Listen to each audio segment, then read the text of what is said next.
Hey everybody, it's George the Antique Nomad with another Flashback Friday, and I'm gonna make this as loud as I can. Hopefully we'll get the sound right on this one because this is a fun show and I'd really like to share it with you. This is more of Collector's Carnival in Princeton, Indiana, which is a big car making town.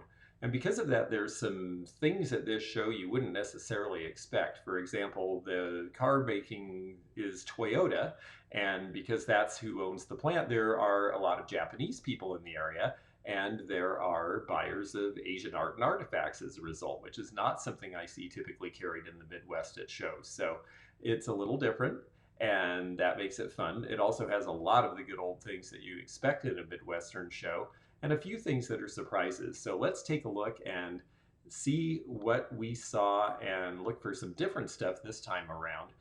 This was one of the first times I recorded at a show with someone following me as the cameraman, and well, we got in a rainstorm, so I look pretty drenched, but here we go anyway. Old intro. Hi, I'm George the Antique Nomad. Come with me as I wander the country in search of valuable vintage, amazing antiques, and cool collectibles. We'll buy, sell, and trade at antique malls, shops, and shows, estate sales, flea markets, thrift stores, anywhere people go to find really interesting things that just aren't made anymore. So come on, let's go. Okay, well that one. Well, it was fun looking around. Now I get to go shopping, so here's my shopping experience. Okay, that was the new intro, and we're going to let that guy shop and have his experience. And one of the first things that I experienced was finding these Morgantown tall candlestick holders. Morgantown was out of West Virginia, the town of the same name, and they had really, really neat, very good quality clear glass. That is a color called Stiegel green. Russell Wright had them do a bunch of various well, is that Stiegel green? Stiegel green might be just a hair more of an avocado. You really have to have them side by side almost to tell. But in any event, beautiful pieces. I was tempted to get them. They were over $100, but that's what they should run, so I left them behind. This is cool too. Again, here we are in the Midwest and we're finding modernist things that are really interesting and not necessarily what you would expect. This was a style that originally came out in New York in the 1950s and then really caught on in Miami. So there were companies producing in both places. You can tell by the handles and the fixtures and the snaps sometimes which is which. In fact, there's a dealer who told us a whole lot about it in one of my early videos on the St. Petersburg, Florida Coliseum Antique Show. They had amazing purses, so you can learn a whole bunch more if you go back and watch that video. Ah, yes, there we go. Bloopers reel. Well, we'll try not to have any more blooper reel stuff for tonight. In any event, that ended up only being $50, and I grabbed it because I get double that and more in Florida for those. Now here I always look at Kentucky Derby because I do sell in Kentucky, and these are older, and the older ones do sell for more. This one's priced at $50, and that is the going rate. I haven't had that year before, but I have had other early ones, and I've sold them well, and not just in Kentucky either. I originally encountered these in Snohomish, Washington. My mom, when she was picking, would send me them from Florida, and I would put them out to sell in Washington State. There's a lot of people who have derby parties all over the country, so they are a collectible of a bunch of different people. I also should get out of the way so you can see what I was talking about there. Antique dealers are usually really generous. If you get a big pile of something, they're gonna make it easy on you because they want you to be able to keep shopping. So you can always ask them to put stuff. I'll hold stuff that people bought in other booths under my table if I have room. Now, what else do we spy here? I think I was trying to get my bearings. I had not ever been to this show before, so this was all new to me, and it is big. There are a ton of outdoor sheds. There's a couple of small buildings as well. There were barns and just a ton of people. They do this, I think, 3 or 4 times a year, if I'm not mistaken. But look up Collector's Carnival and you'll see. Always like the firemen's helmets, and of course, you know, I got to try on a hat. This one very heavy with that big leather bunch of stuff on top with the Crossville Fire Department, and more valuable, and that one was definitely out of my price range. This is neat because it's World War veteran. Well, that was World War One. They didn't know there was going to be World War Two, so they were hoping they were done with that. This was a guy from the Army Corps of Engineers. They were quite vaunted. They did amazing things in the Spanish American and First World War, things that had never really been done in terms of civil engineering to support the battle effort. The fried Kit Kat was delicious. I liked all of the signs. I mean, what's not to like? If you like color and graphics and you like advertising at all, you're going to see a booth like this. CocaCola, of course, is a nostalgic favorite for a lot of people, and the double thermometer, double Coke bottle, is definitely harder to find than the single. For some reason, we see the singles all over the place, and they're really cool, but they're not that valuable because they did make a lot of them. If you're going to buy one, personally, I would hold out for the ones that say made in USA because they are going to be sturdier. This is cool because I know someone who's a watch collector, and I think he's going to like that. I'm glad I saw this video again because I put that away an age ago, and I have to remember where it is so I can get that to him. I like the idea that you get to shop for things outside of your comfort zone when you go to a new place. And that's part of the reason that I was happy to go to a new show. You just look at different things. And here's one now. This is from Ked's Shoes, and this is one of those supersonic space whistles with the Mercury capsule and the moon on it. And I got this for $4 and sold it for 9 in Florida, of course, because where else would you sell something like this? But where they're really space crazy, and that's the place. So uh, I was pretty happy about that. It's nice to shop in other parts of the country and find things that have sat there for a long time, maybe because they didn't have a place to go, and take them away to where they belong.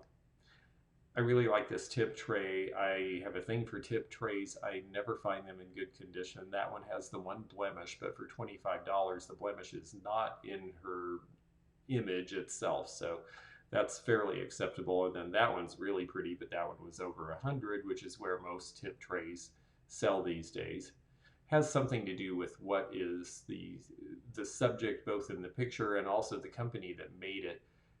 You see a lot of things related to sewing, for example, but other products are harder to find. Interesting thing about these 1920s Native American prints, they're very pretty, and they really are an attempt to create a more soft vision of what that life was like. But most of the women who posed for them were Italian. So didn't quite get that right, but they are very pretty anyway, and very, very, oh gosh, desirable, really. I sell them for $30 and $35 easily every time I get them. Little dexterity puzzle. I'm no good at these, as you will see, but I like them.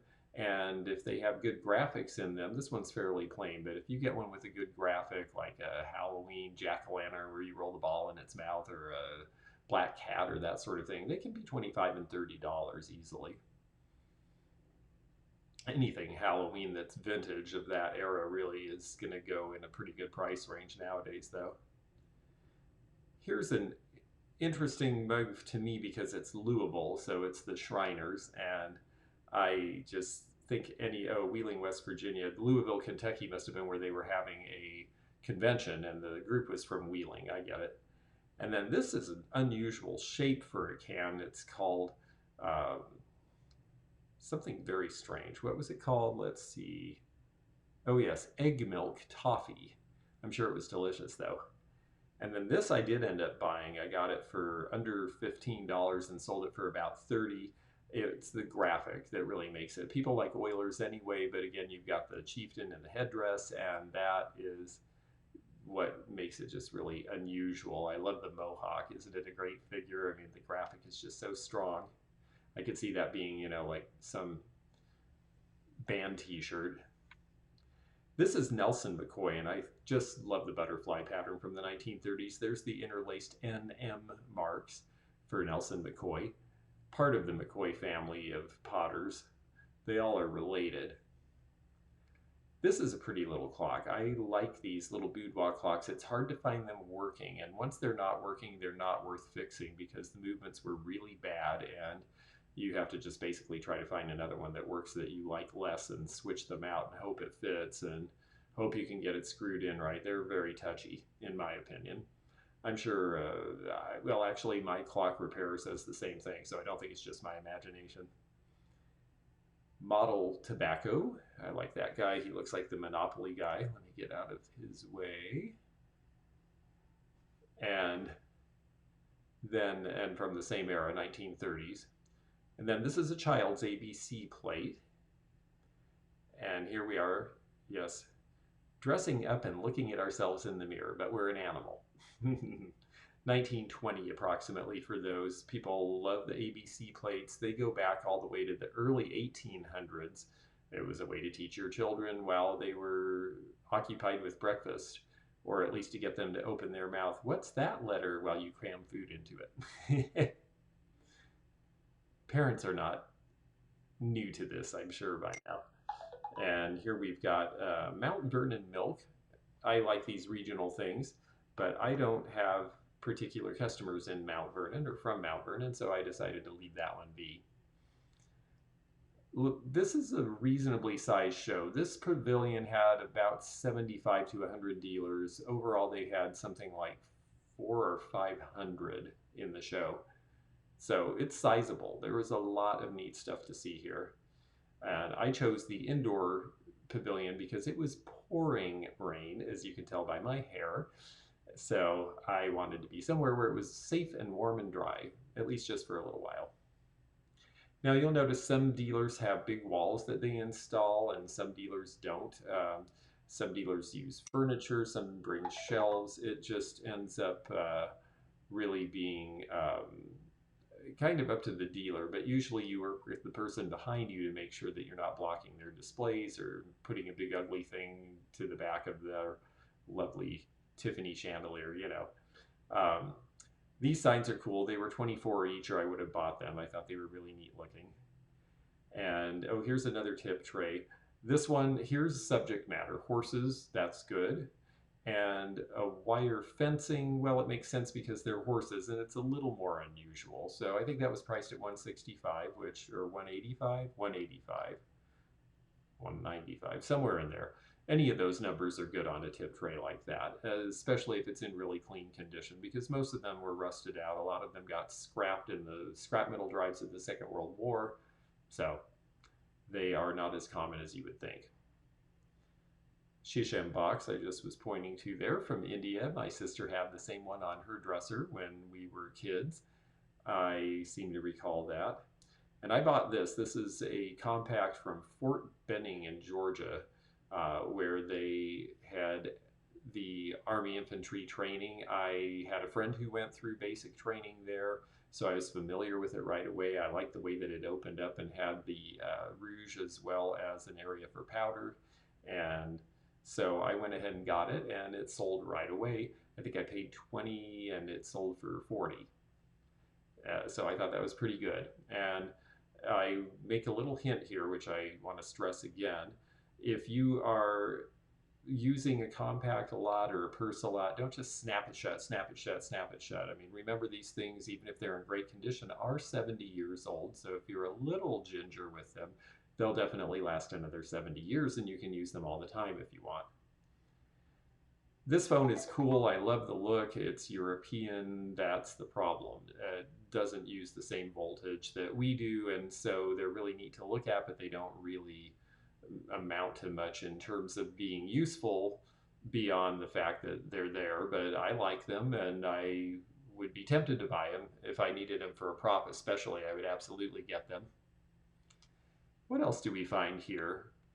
There was a gal who had really great costume jewelry and some sign pieces, and she was the last person we saw right before we left, so I didn't really get to show her space, but I did look at a piece of jewelry here, and I made a mistake on this piece of jewelry, the mistake being I didn't buy it. It was well priced, it's check, and I really like check jewelry, This one is going to be late 20s, early 30s. And look at the honey amber color. I am not usually wild about amber in glass, but that is a really rich color. And that means it will look good on someone with fall coloring in their skin. A lot of brunettes, a lot of redheads can wear these sorts of colors. Of course, they were popularized by the flappers in the 20s and 30s. And I'm going to put it up to my neck. I always do that because I figure if it can fit around my big old Adam's apple, then it will be big enough to not be too tight for the average female customer that I have for these sorts of things. I don't know what I'm trying to find in there, whether it's a scratch or a chip or how it's faceted. I don't really remember, but it really, the only problem with it was there was one ring that needed to be replaced. And now I wish I had bought it and done it, because when I held it up, the drape is nice. It's pretty short because flappers did a lot of this sort of choker because there were a lot of high collars in flapper dresses. They were more about the shimmy and the sparkle, and so they wanted to have a place for fringe and beading, and so the collar went way up. Um, but that one was long enough, and that's what matters. And I was being picky, and I should have bought it, and I should have fixed it, and I would have sold it because I have a lot of collectors for check jewelry. Let's see. We have a little more looking to do, as I recall. So what did I get into next? Oh, this thing. It looks to me like something from, oh, I don't know, a punk rock show in the 1970s. And I'm sure probably somebody wore one of these, and maybe for the same reason, because what it really is to keep calves from nursing on their mothers. And so I imagine that this might have been a good repellent of humans as well if you were to wear it as a necklace. I thought it was very, very trendy, but I could not convince myself to buy it at $35, so I left it behind.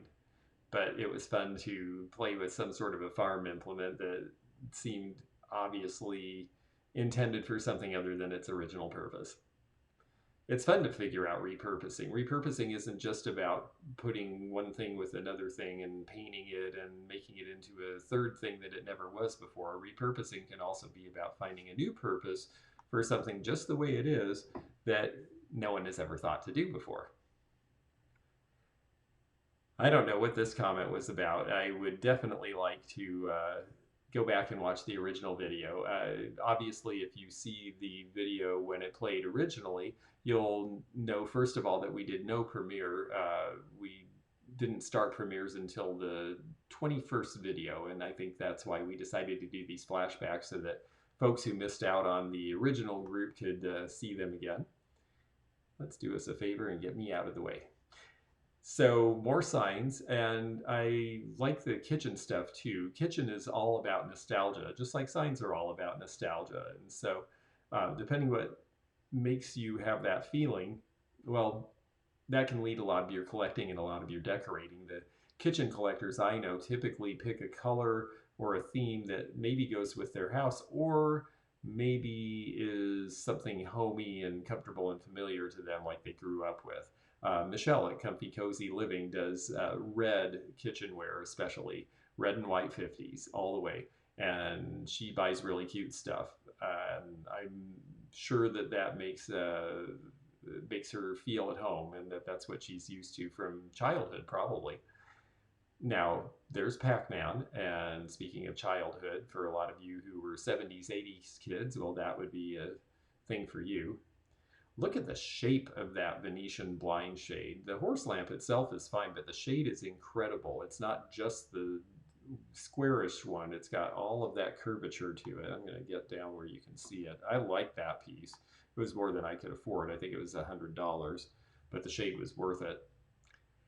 Something else that was fairly expensive but really nice to see were this set of Pyrex bowls. And it's got the kitchen implements on it. It's a hard pattern to find. And look how they got everything, including the grease jar with the lid. And then on the right here, we have the apples. And those were more often seen in Canada than they were in the United States in some sections. It just depended on what you had access to and what was available and how far it was, because of course stores would buy things that were made closer if it would save on shipping because they had to pass that on to the consumer. Great Crocs in Indiana. There's not a whole lot to say other than that Crocs and jugs are super popular, and you're going to pay about top dollar in this part of the country for those if they're in good condition. I like the little Vesta here. This one is a St. Louis World's Fair. I did pay $25 for it. I believe I sold it for $50. I think I sold that in Sparks, Kansas at the antique show there. And then here is the Kit Kat clock in an unusual color, this avocado green. They've made Kit Kat clocks for years. They're still in production. They don't quite look the same. You can tell the originals from the non.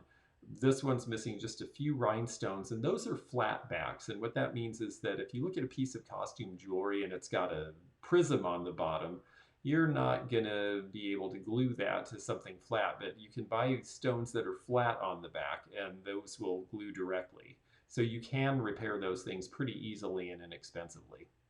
In fact, I've seen flat backs that occasionally, especially for something kitschy like that, would be acceptable at your regular craft stores. Coming around the corner here, you can tell this is before everything because of how everyone is dressed and how close we are to each other. This is one of the best motometers I've ever seen, that thing in the middle, but we'll get back to it, I think, in a second there. Yes, there we go. The thing I'm holding there, I'm holding it so you can't see it, but now you get it. It is really unusual because of the lenses on both sides, because of the blue color. I remember being fascinated with them when I was a kid in the old car ad magazines, and you can collect, oh gosh, 1,000 different varieties of them, and they're all really cool. And the dealer was telling us about it, and that's why I made the comment I do there. This is sort of my early attempt at tickers. I do believe a good antique dealer shares information, and that's why I got interested in doing this and wanted to share information with you, because I'm paying back for all the times that everybody helped me out. And speaking of helping me out, I want to thank all of the members who make these additional videos possible. I want to thank all of you who are watching, subscribers and non-subscribers. It's just so good to have you here. Please keep commenting, keep watching along, and we will see you pretty soon again on the Antique Nomad. I am George, and I'm on Instagram, Facebook, and Twitter, and here on YouTube. My regular shows on Monday and Wednesday at 8 p.m. Eastern. So bye for now, and we'll see you soon. And now the new outro. Thanks for joining me again in the fun and fascinating antique community, here where online meets the real world. Please click the subscribe button below, click the bell to be notified when new videos upload, leave a comment below, and hit thumbs up to like this video. Links to our online social media daily posts and our items for sale are in the description. This is George at the Antique Nomad. Bye for now.